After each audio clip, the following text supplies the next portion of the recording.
I'm selling Mankato just because I went to St. Cloud State and they were a nemesis of ours. But just because it's out a ways, I think things are going to be coming back to the city because they usually do. You've got kind of a hot market, then you start cooling down. People moved out there when gas was probably less expensive, but I don't know. There could be a change completely in life as well of how people work and getting out of the big city and going somewhere else that actually has something more than just a general store. I'll take the opposing opinion of that because I think that there's, just like people are moving to Brainerd, I think Mankato is a great city, harnessed with the university out there. You have lots of agricultural companies that are there. You have lots of manufacturing companies that are out that way. There's also lots of job opportunities around that area that are, from LeSueur and, big Cambria company that's there. I think it's a quieter pace, but I think that it still has, when you get off of the highway and you actually go up on the hill, but there's cool vineyards there now. There's shopping. There's,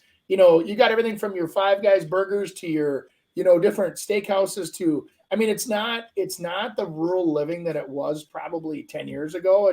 It's really progressed, and the downtown's kind of fun. They have some great little restaurants. I've been there for a couple of my daughter's volleyball games, and so we've been around there. And then niece actually attends college down there, and a couple of my daughter's girlfriends from high school also attend college down there. And so I've had a chance to go down there and just visit and hang out, and it's actually a really cool little town.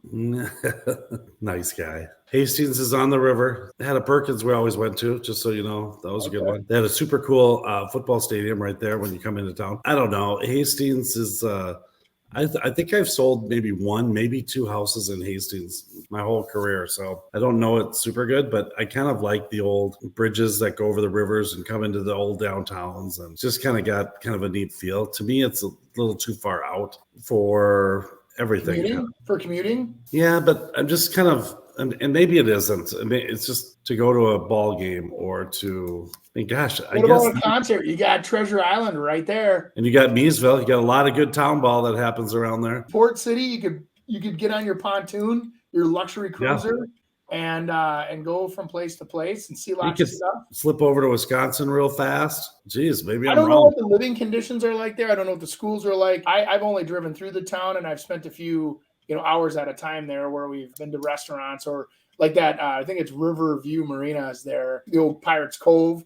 And I've been in there looking at boats before where it's just, they have a billion boats to look at and they're all beautiful, big. Yeah, no, it seems like it's an industrious town.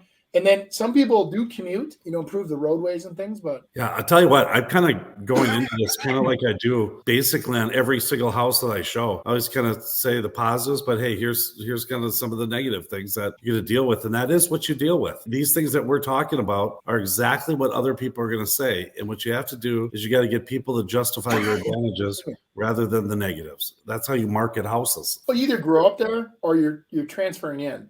And why are you transferring in? It's either for a job or whatever, right? So it's like, or you're from there. Some people will stay there and then they get a job somewhere else and they keep commuting, keeps money coming into the community and growing the community.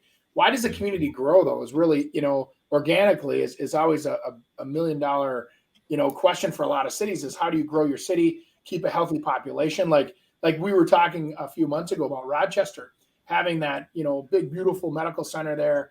And then all the executives, doctors,